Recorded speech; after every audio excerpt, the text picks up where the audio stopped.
Taxi noir, taxi, défayé, ton sous le pengo. Bidi batang, sous pia, pas quoi de penta, sinti dico. Bidi bon, ton si, défayé, ton couille, béton, cafou, you call. Les adorables des mams, c'est pas fallait qui sing to. Défayé, quoi. Mais t'as pas tous les abacous que des mams, c'est peng song, c'est pito. Ping song, c'est pito, c'est défayé, con, sous pas. Mais c'est pas, ting so. T'as les gens qui sont hypan, brissili. On y a yang, ça fait funta. T'as les gens qui sont hypan, brissili. Oh.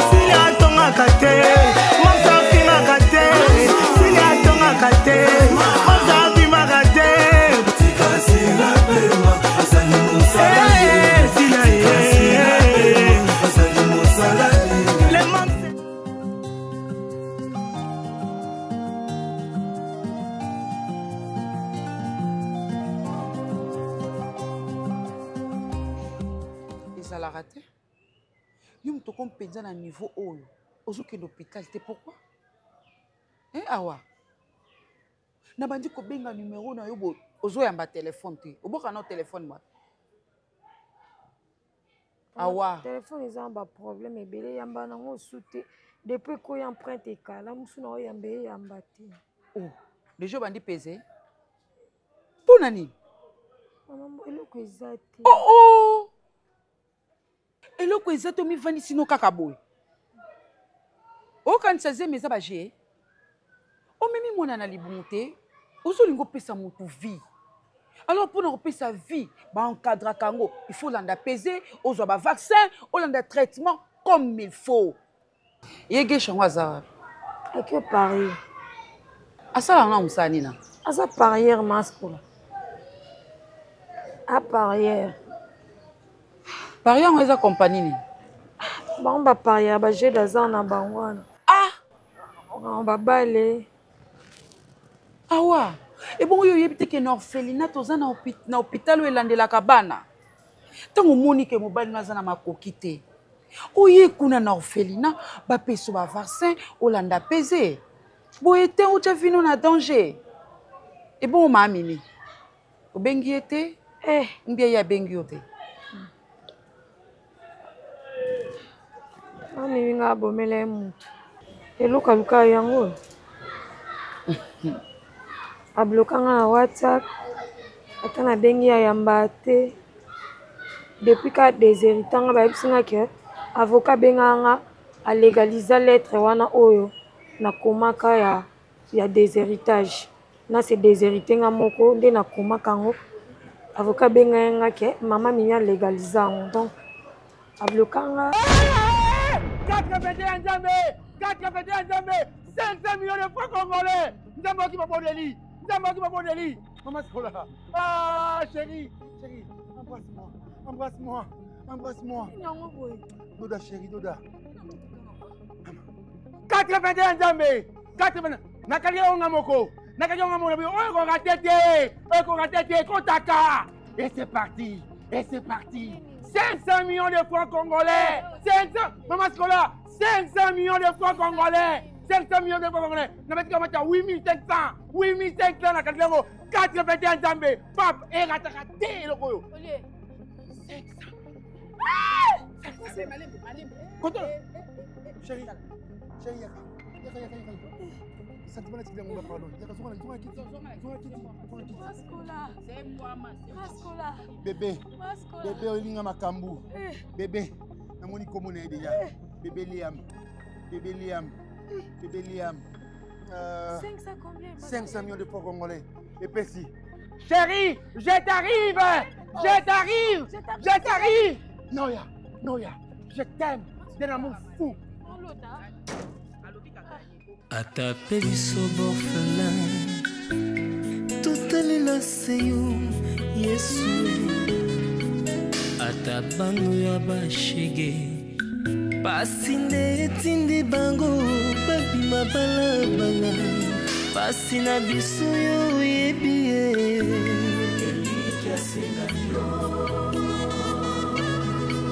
posana nga na motemo ya ngai yawe sunga ngai.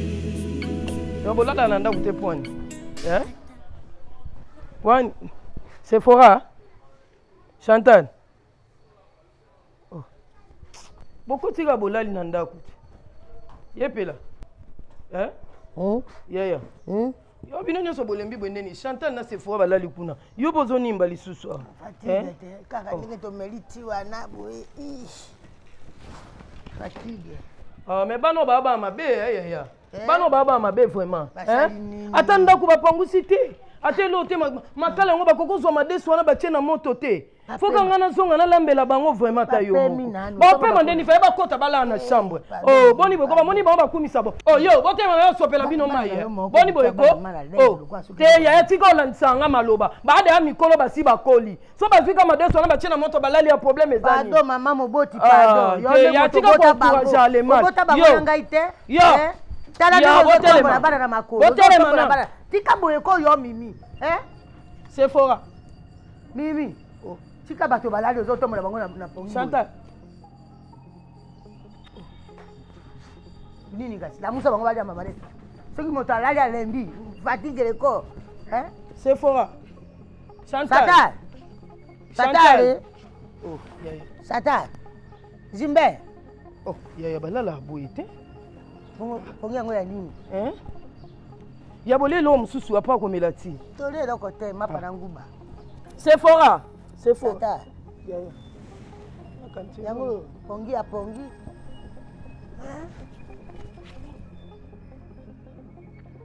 Bano bazate. Bano bazate mini.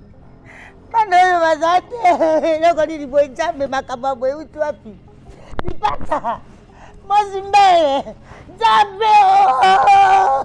Jambe likabolo kita grave likabo eza wapi likabo ezo wita wapi likabo ezo wita wapi boye bana mibale boye bana la ngai pongi na lopango ya teke didi Sephora boye sanga bolali pongi dudu ba mondele na ngai mama mondele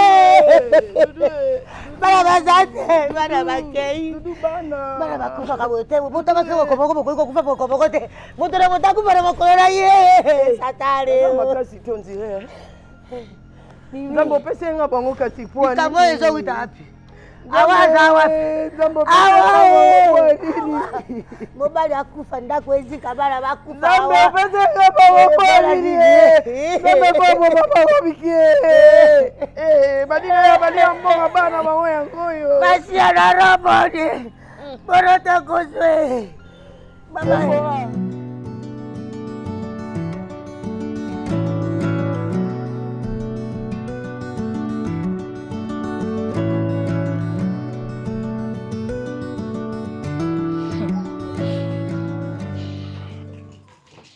Voilà.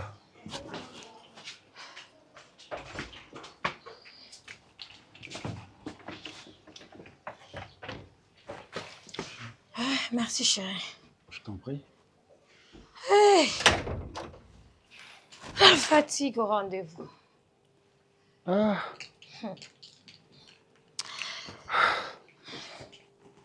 Mais j'ai quand même pitié, hein. Pitié. Oui, je t'ai dit. Oui, oui, awa. Par moment, bah, ma cambe comme la vie sur la vie, je ne supporte plus voir mon oiseau trémer. Ça fait tellement mal. Parce que biso bah parcours à vieux teleki nango. Comment on a maman a beaucoup le lengue wana. C'est la vie, hein. Ça fait tellement mal. Mais bon. Qu'est-ce que tu en dis? Tu demandes mon avis. Parce que je l'ai remarqué depuis, même dans la voiture, tu n'es plus toi. Hein? Ouais, j'ai plusieurs sentiments mélangés. La tristesse, le désarroi, la peur. T'as peur de quoi, chérie? J'ai pas peur de... Tu vois, ce qui m'a fait peur, c'est la vie, en fait. Elle tient qu'à une seule file de ficelle. Oui. Voir ces deux jumelles n'a cerqué deux bouées. Oui. La fleur d'âge. Oui. Je ne quitte pas citer, mais j'ai vu que ça allait être moi, en fait. Si tu n'étais pas venu dans ma vie, ça allait être moi. Parce que ça sort maman bonga bongi c'est là ngai. C'est que moi j'ai vécu dans cette maison-là. C'est que moi j'ai vécu dans cette famille. Mais c'était déjà me tuer. Dans son azala wana, soko yaka na vie nanga te, mais ngande bakundi liboso banana. Déjà sort nanga. Nzambe kanda percutango et ça li kande boye. Non mais chérie, je te dis non ebate. Nazo na même mon air moko lo ngande na lali na kati wana. Air moko j'ai beaucoup réfléchi. Na plan Nzambe isinga kite yoza la place wana. Tu sais, avènement on a vu nanga, tu m'as apporté les sourires. Comme on a toujours dit, derrière un grand homme se cache une grande dame. Et c'est lui qui trouve une femme, trouve le bonheur. Je dirais vraiment une bonne femme. Parce que tu es une bonne femme pour moi. Awa, la vie est faite de réalité. Le secret de la mort, c'est Dieu seul qui connaît. Pissoté. L'homme dans la vie, l'homme ne se forme que de projets. Mais c'est le dessein de l'Éternel qui accomplit. Bah maman na bah éduqué biso 3 mois. Et lelo ba conseil na bango yango zali biso to koma otozali na kowela makambo batu te consort. Tu sais na makambo belé na bitelo ya baninga mosusu na préfère te kozonga sur na histoire na je préfère tourner la page. Mais l'essentiel et c'est là où nous sommes. Nzamba yebi pour un tukutana. À chaque fois que tu as un deuil, il y a un loko moko et c'est déclenché en abisso. Tu es comme Toli ou Tozoka. C'est une expérience. Comprendre après où est comment qui. Le salaire du péché c'est la mort. Parce que banana basumuki. Est-ce que bébé basumuki. Bango pencha basumuki. Chérie, tu sais que maman Mimi, mon bala poto ya kaliboso balangana, apesa e Chantal. Yami balé. Ayeko pesa e Sephora. Ngana vivre le comme moi na musana katenda kuana. Banana na ba sous-vêtements na bango ngana onikango. Olo bake bazale ba malamu. Yobi banana nde ba menanga vie dure. Ba fouti, c'est le salaire du péché, c'est la mort. La mort on a pendeza ya bango péché. Et ma mise mama elo bananga elo côté chérie. Nya surtout comme la ki wana o bango la sala yo. Bango ba lo préparer yo pour na bonheur na yo. Nzamba yebi. Ah, il ne faut plus t'en faire, ok? Ouais. Allez, reste-toi. Je dois faire quelque chose pour manger. Et les bébés? Eh, nakomi kutata na kunata. Nakomi na kunata. Allez, il faut déjà dépêcher. Allez. Nantalai. Oui. Te okanga mangai, je suis navé au limba. Te nous na yaza babu. Allez, fais-moi quelque chose, je dois manger, j'ai trop faim. Je pense qu'on a déjà étalé la table. Toi, tu vas seulement manger. Na okinza la maman, c'est rien que l'on a dit. Ah, bisonya soto bimena yo, to lié kuna liboket.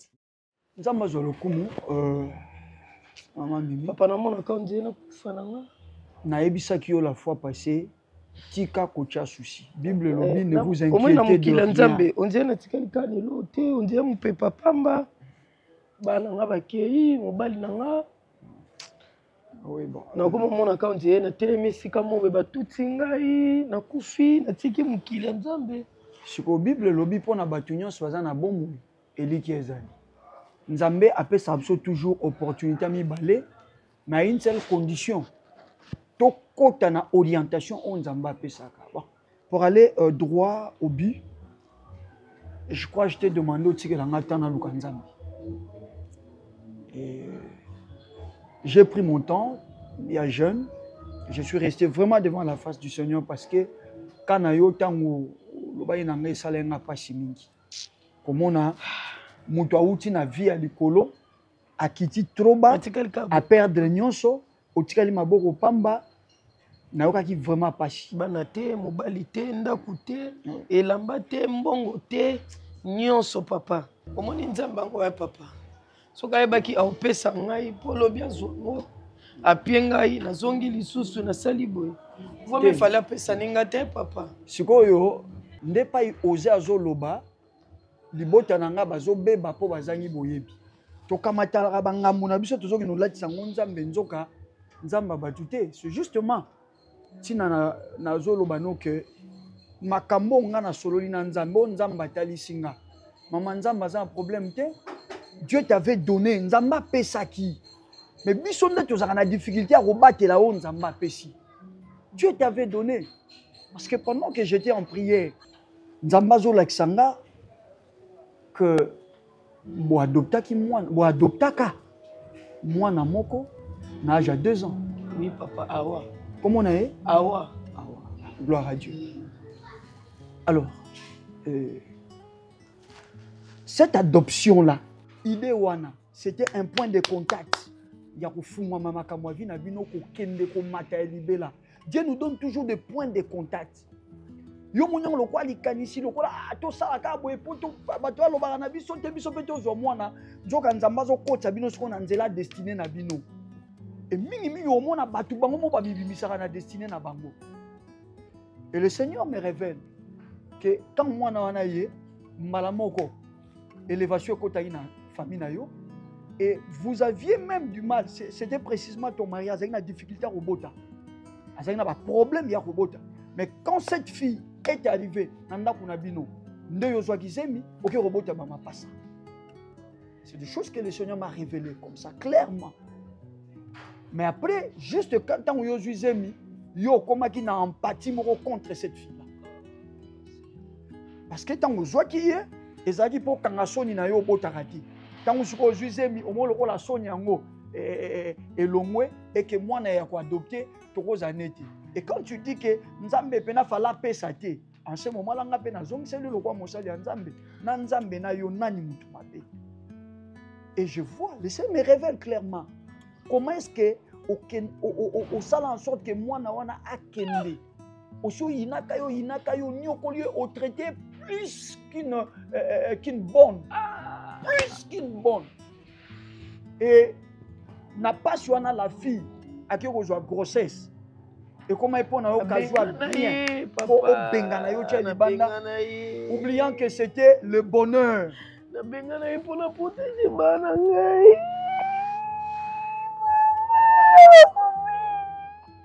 mon Dieu.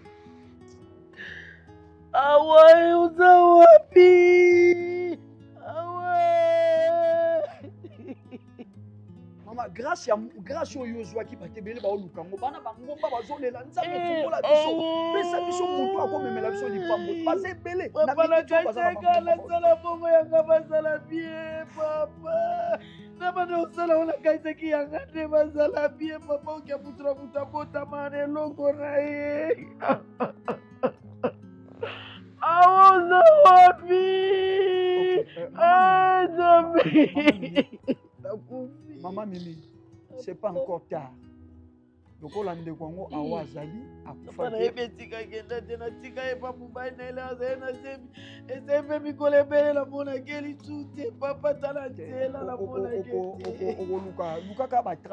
parce que Bolamuna yo kanga bien Bolamuna yo azamutu depuis na likanisi nzambe nzamba destina mwana wana zala lipamboli pona yo.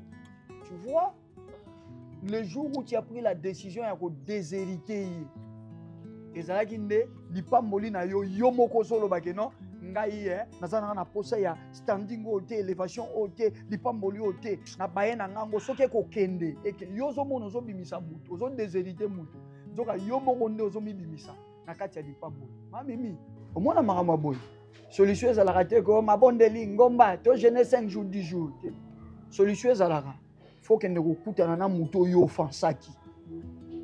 OK ne ko senga ye bolimbisi. Mais encore faudra-t-il que ye peut accorder yo pardon. C'est alors que Nzamba ko sala yo ngomu. Poison miso na nzela ya destiné. Nzamba pesa ki yo moko saboter Nzamba pesi. Siko fo landa yango esike kendaki. Et Nzamba simba pe mutema na ye andima pour accorder yo pardon afin que yo zonga. Soki te Ndenka na mono boy nazo mono inhérente ozo yenga pe siko ke noko sukela ezala mabe makasi kosa lolendo te parce que batu mingi bakuta mamba boy ba yebisi ke no senga bonimisa zo mona ba na okita nzoka maele mabe satana pour achever yo. Moi je ne veux pas que tu meurs et je ne veux pas que tu disparaisses.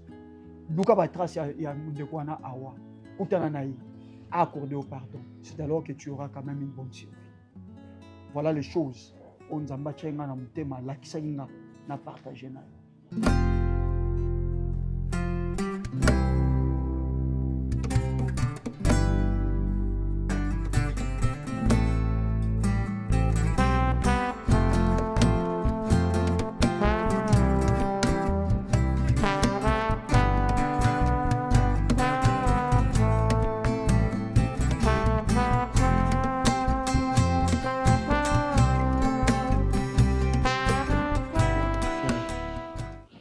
Chouchou,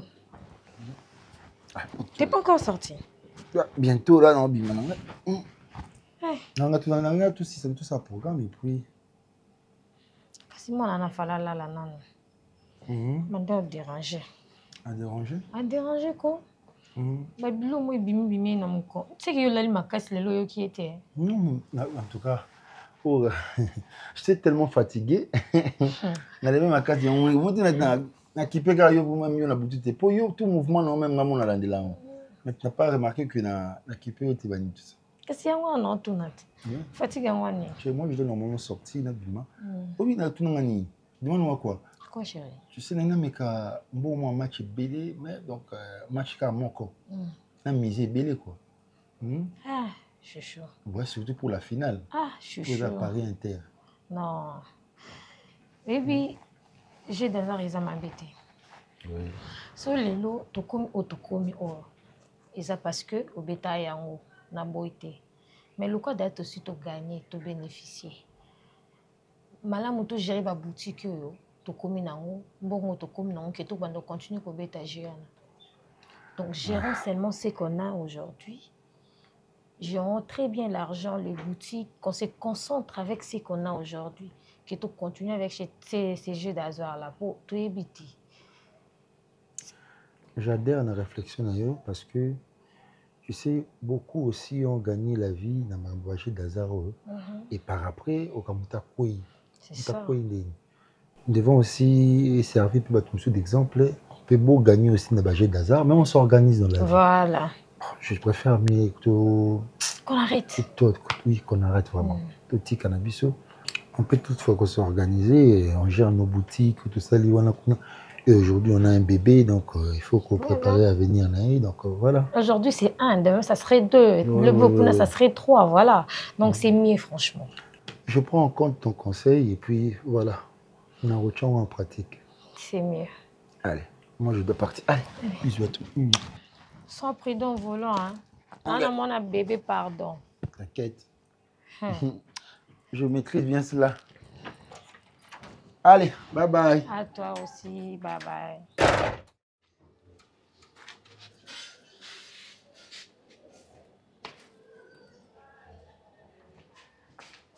Bonjour.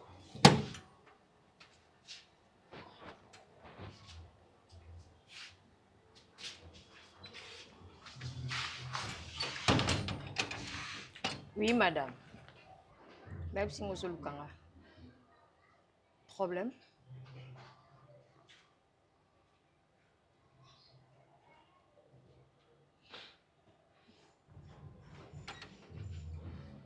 Hey! Dans l'autre. Ma mimi! Oh, maman, pas ça va. Naïbina kamatanga. Et après? Papa, bino kufa. Nayebi ou nazala kuna kutapa matanga papa tuvanda na uchi. Awa. Zo pesa utibisa. Pardon ma mimi. Usali mami nanga pona limbisa. Mami mbono tu nanga awusali nini? Mami usali nini? Nasali ma bébé mama. Oh ya solo. Awala yo reconnaître nasali ma bébé zo place wote limbisa. OK. Awa tikali kanga moko na mokili. Tiens, toza mi balé. Nanga na yo. Nebi que nasali ma bébé. Na reconnaître ngo. Awa. Tele manano. Tele manano. Te, mama te. Oui la ni, tu roche poison na maboko te. Tele manano. Tala, baba ngise na ba désinfectant na anti poison. Mama. Mami mi uzompa na ngate. Te mami mi. te ekoyelanga mpe poza botie na maboko nayebi ke okanisa mamimi ya kala o mamimi ya sika oui j'ai vite compris que na mokilo eza na bato mosusu basala bango mabe te eza lokwa yo ok oui na reconnaître mabe nyonso nasalaki yo na ye liboso nolimbisanga awa na mikitisi nakatiaki bamapasa baomemelangi esengo oke esengo nange ezalaki yo me nayeba nde eni te obateka yo nzambe akiti akoti awa te nzambe mpenza akiti awa nabongoli motema nana bezo opesanga bamillion te naka na bezo olimbisanga ozwaka esika mona motema awa olimbisanga tala ta nde nazwaka o mokie na orphelina zwa te esika wana olimbisanga mpo nazala délivre makasi achange stratégie tukoye na wana mami natala moni bebe nanga na tike efuna mabele ko moganga funa melisekene ima aolimisuti mama mimi nana ta wana te naza bebe nanga mobali nanga funa lambela ye po aya kuta biloko alia mami bima na lopangu na ngai mami odeseritanga na tikana na eloko te ya papa na nga oyo eza mopanga mobali na yo te awazolibitika te lobima te mami obima na lopangu na nga soit nabengi la police mama azanga elanga telefone na nga awalibisa bagarso quartier baza mama nabengi bakunduma nabengi bajeune garçon quartier nabike oyo osalanga so nini abima lupangu nanga bima na bona nga mpo nayebi te yo change stratégie ochange stratégie mpo yo ozala nyoka oyo suni ya sika masi apesa stratégie mosusu akenda chine kasi abengi so te camarade na motema eleka te ok bima basuka bosana adresse na nga kandi obenga na ngai oyebisanga na bosana adresse ya ndako na yo mpe bosana adresse ya ndako na nga navandaka te tala tata oyo bokangelonga mama mokolaka yawa yoka moto aderange nga nani akokaki kondima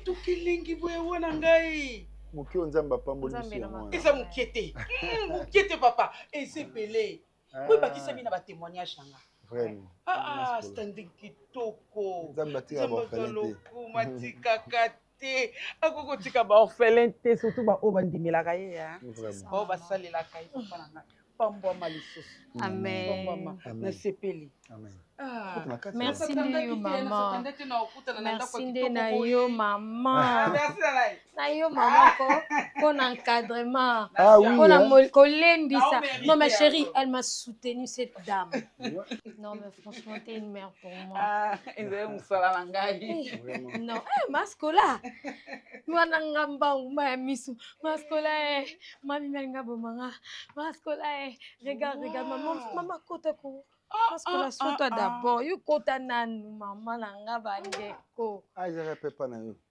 mama te papa pourquoi tu peux pas faire te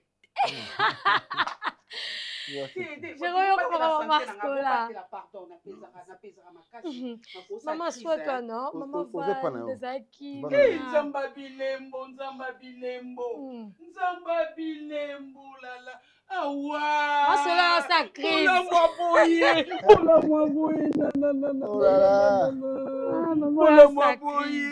bula boye mama kulila te maskula kulila te fanda c'est la bénédiction de l'Éternel qui enrichit et ne se fait suivre d'aucun chagrin nasepeli elekeli bapense nanga nasatandaki na eloko moko ya chic boye te mama nzambe azwa lokumu mama Skola l'essentiel eza que tozovivre nzambe ayebi ndenge orientaka motu na motu na vie naye parce que nous avons un rôle à jouer dans la vie. Nzambe aza nzambe ya orphelin. Nous sommes des orphelins. Awa et moi, boyebi, d'autres obétés nous soloté. Raison pour laquelle, pourquoi to tingaki to monayo to lukayo, parce que on s'était dit dans la parcours a vu tout ça ndenge to leki na orphelin ndenge beaucoup libiso wana titi et puis avec la grande dame azana motema monene la ma sœur maman wana nzamba pambola kaye toujours abomba kaye toujours tout à fait mais to lingaki biso étant orphelin Tout comme un partenaire direct où ils allaient à Orphelinat. Oui. Ouais. On avait réfléchi ensemble avec ma femme. Jésus. Ouais. Tout porter main forte dans Orphelinat. Où il y a beaucoup de BCP. Vous savez, moi je n'y a pas si il y a pas si il y a baninga. Exactement. Puis tout les qui na nzela wana. Les qui na nzela wana. Mascola. Non, vous méritez un mot. Franchement, ce n'est pas pour rien. Tout ça a suivi. Il y a bana o nyoso ba doktakana na orphelinat na biso. Ce qui déjà moi on a commis à 2 ans et que couple mo payé ba adopter tout ça a suivi. Parce que les lots vous allez 15e bana o biso to bimisi na orphelinat et nzamba élevé bango et ba commis pe ba partenaire. Donc, et ça linga bien, et bah qui c'est le sous témoignage, l'orphelinat na biso, beaucoup d'exemples. Ouais. Pas ne belé ba bimaka ba musu ba kena na ba famille à malam.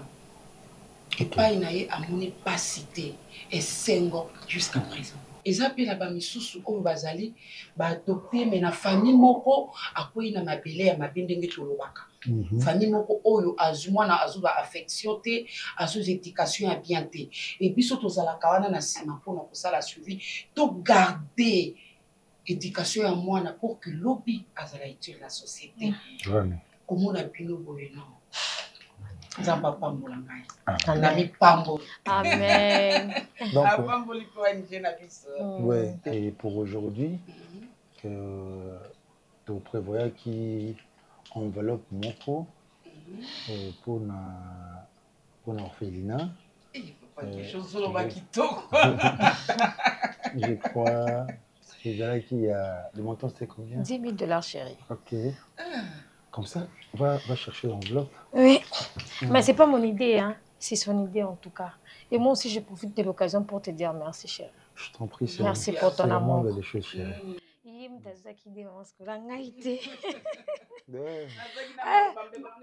Esengoleko tuni ata koko na yo te. Mascola. Mascola. Esengoleko tuni ata koko na yo te. Mais il faut que mon appel pardon. Moi na beaucoup parce que ninga ko munene bongo. Non, après ici il faut que mon maman après moula. Ye mondo ke oza kuna chambre na kuna na nunu wana za kuna azana kuna. Bon so bandi olela.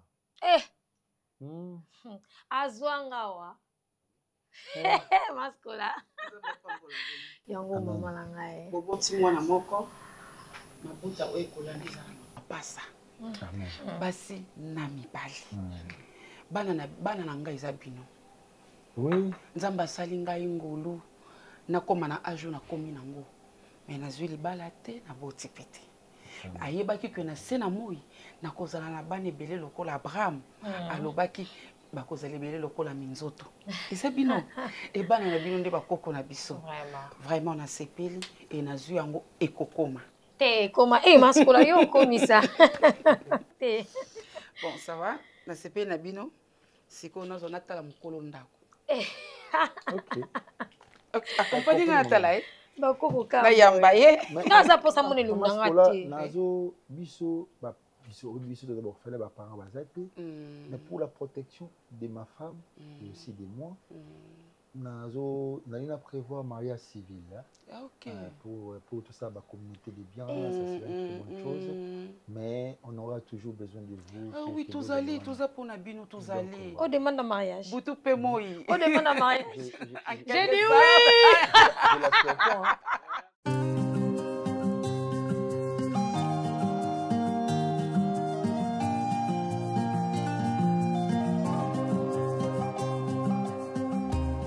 Maman Prisca oyebi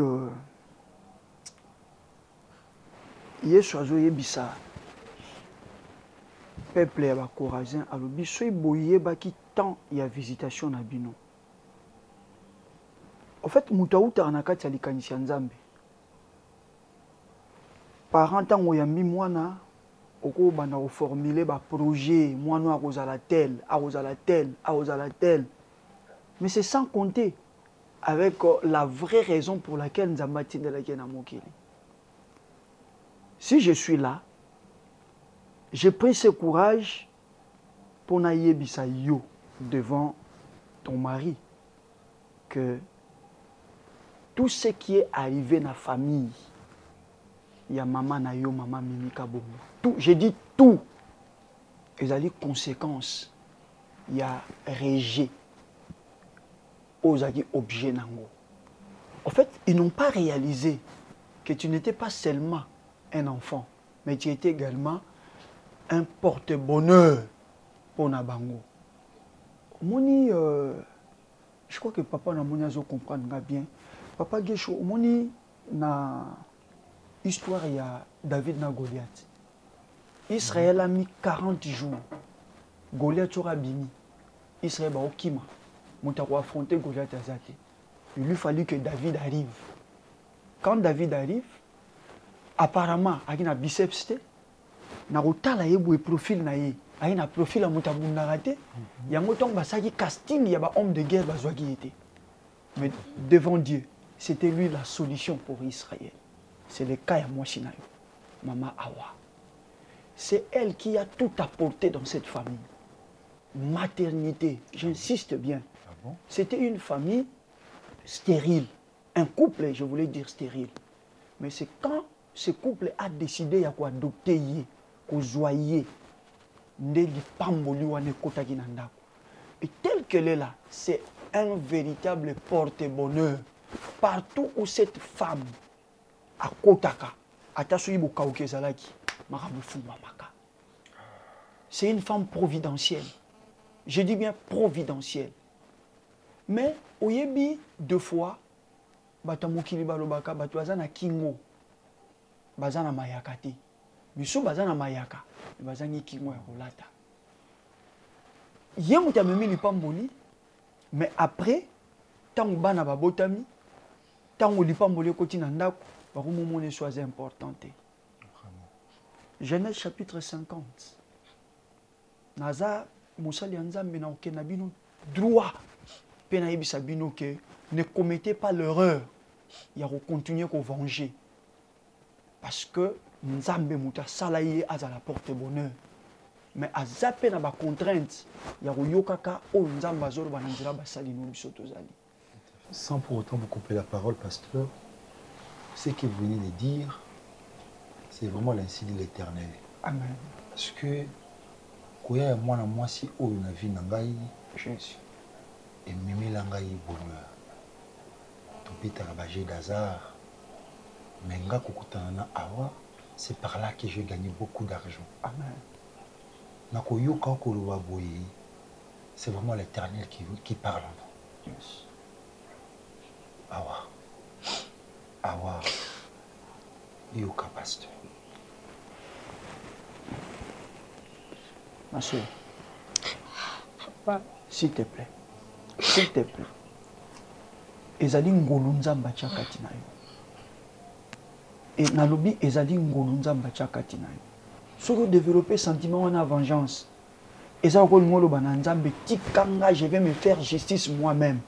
Alors que Bible lobi, à moi la vengeance, à moi la rétribution. Nzambe alingite, ma soeur, nzamba alingite. Yo omema et responsabilité, il y a Nabango parce que de toutes les façons, ils t'ont adopté, ils t'ont logé, vendu ça quoi pas Nabango, en charge pendant pour que je devienne une bonne en fait.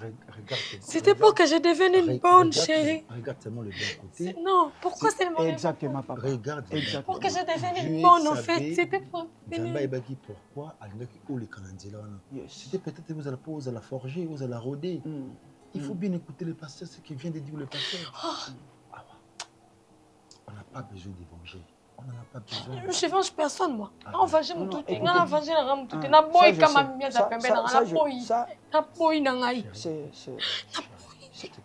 spirituellement parlant, ozoye bate ce qui se passe. Aussi longtemps yo fungoni mutema na yote. Hein maman. Na lobi bien yo zo boya na yo. Osalango de manière naturelle, mais spirituellement parlant, aux en est quoi ça là pour que bango kuna bazwa kimia. C'est-à-dire ouvrir ton cœur. Maman wa, na osu ki sawana na musali nzambe. Tout le monde a de cicatrices, maman a bougé. Oui. Une jeune fille, mais c'est une cola, je vois mes monstrues. Naxal est là, papier mouchant dans sa maison. J'ai attrapé les infections qu'on n'a jamais traitées. D'accord.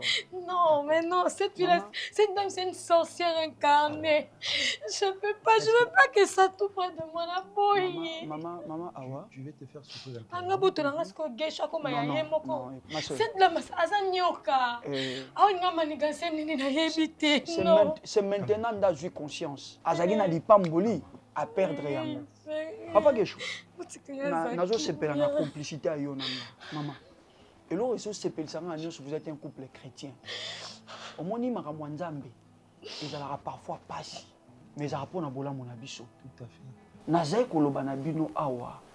Que Genèse chapitre 50. Déjà histoire ya muto nyoko makane yozo betali solo wana. Joseph jeté dans la citerne, après vendu par ses propres frères, bakamati et lamba, ba imbibé yango sang, ya bête, balobi na papa, une bête sauvage l'a dévoré.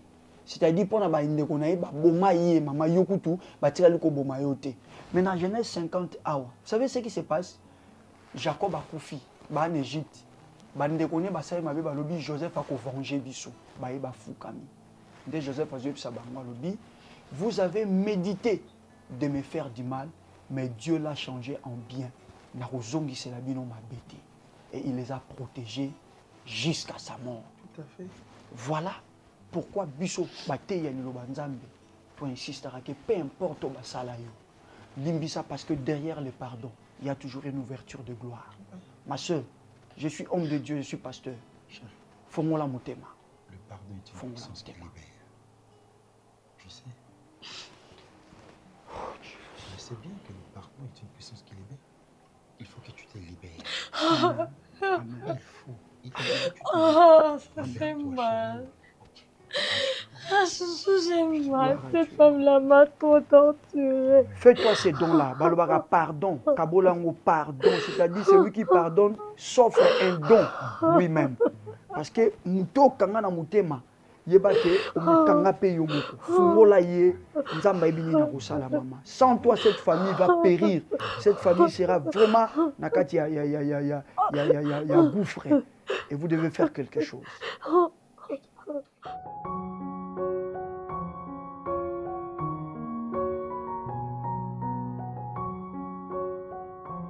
Nzamba Zolo Kumu. Nabanzi Mukola Lelo.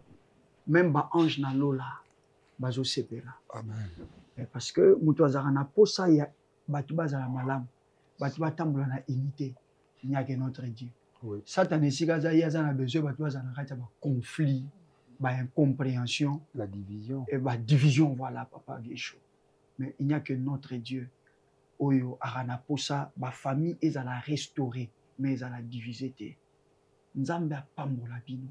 Apambola yo mingi penza mama Awa parce que tu as su trouver une place dans ton cœur pour ko limbisa mama Mimi. Mama Mimi yo penza mba pambolo pour ko mikitsa parce que demander pardon et c'est nga humilité. Ba tebele ba keti na kunda po ba ko résoudre bango problème azo mona lokwa na okita na ozala na okoma inutile et lié ti akufaka te akufi. Mais moi na Nzambe ya solo atambola anelo ko bemoko na mutu na ye limbisa mabe na biso lokola biso c'est-à-dire elingi koloba ezali flèche aller accompagner na flèche retour mutu yo aosengo bolimbisi lelo yeba ke yo pe lobi ozana mutu okene kosenga ye bolimbisi et Christ asalango condition balimbisa kaka mutu yo alimbisaka et là où il y a le pardon c'est là où il y a la présence et la gloire de Dieu. Vraiment que Dieu vous bénisse pour la nuit sur Merci beaucoup, pasteur, parce que vous avez joué un très grand rôle dans un scénario où il y a surtout. Amen. Et Awa, je pense que tu as tout entendu. Je te donne la parole. Merci, chérie. Personnellement, j'ai dit aussi merci à toi, papa. Amen. Parce que vous m'avez vraiment fait comprendre que le pardon est une puissance qui libère. Je dis merci à toi, chérie. Si tu n'étais pas là, je ne sais pas si je pourrais m'en sortir avec ça. Tu n'es pas seulement un mari, mais tu es un papa pour moi. Amen. Amen. Merci d'exister. Merci. Je peux comprendre aussi. Et merci beaucoup, maman Scola. Merci d'être là pour moi. Que Dieu vous bénisse. Amen. Papa ou maman. C'est une femme à son cœur. Ouais. Maman Mimi. Maman Mimi, le mot.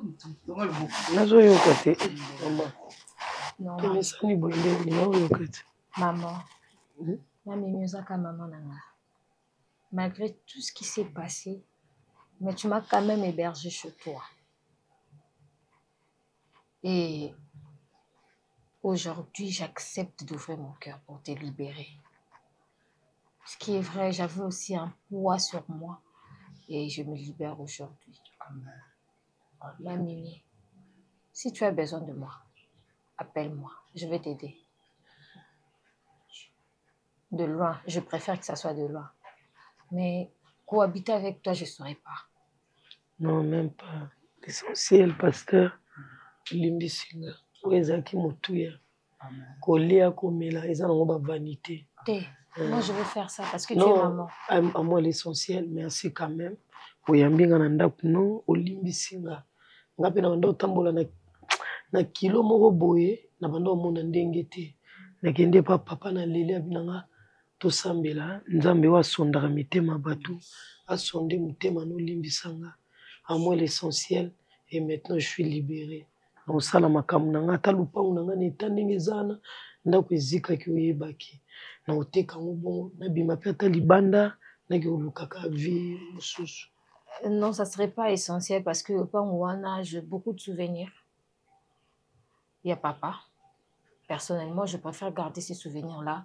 Je vais aider en sorte que tous mes côtés les missions pour papa en fait.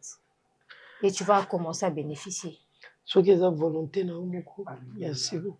Chérie, tu vas m'aider pour ça. Sans problème. En tout cas, merci beaucoup papa. Il y a Robomba Awa, malgré ma passe nyonso. Vous avez qui toujours ka pembe nae, ou tala qui gauche te, ou tala qui droite te, ou baya ka pembe nae. Non, lui c'est un ange. Lelo eza mukolo munene. Amen. Mukolo moko mémorable, mais beaucoup plus mukolo repesa nzambe baction. Et papa na profiter pe na ibisa mama Scola alimbisa. Peut-être to senga ka boli. Alléluia. tokomisa nzambe parce que tant napesaka awa na maboko ya mama Mimi ntango azalaka bebe e nalobaki ke napesi na maboko ya jeune fille te, napesi na maboko ya mwana mwasi te, napesi na maboko ya mwasi oyo aza mama aza na maturité elonga nayebaki yango oyo nyonso bande koleka na kati ezalaki kaka formation mpona awa. Gloire à Dieu. Bible lobby du reste, toute chose concourt au bien de ceux qui aiment Dieu. Et ça l'a passé, ça l'a laissé. Motala pa ito komi lelo. Tout mbolaka maboko. To komi sanzambe. Sembola loboko. Mama Sia azali koya na etumba ya teatre mama kukuba Bita chinois taxi défayé ton sous le pengo Biti batang sous pia pa kodo penta sinti diko Biti bon ton si défayé ton koya béton kafo yuko Les adorables des mams c'est pas fallait qui sing to Défayé ko Mais ton poto les abakou que des mams c'est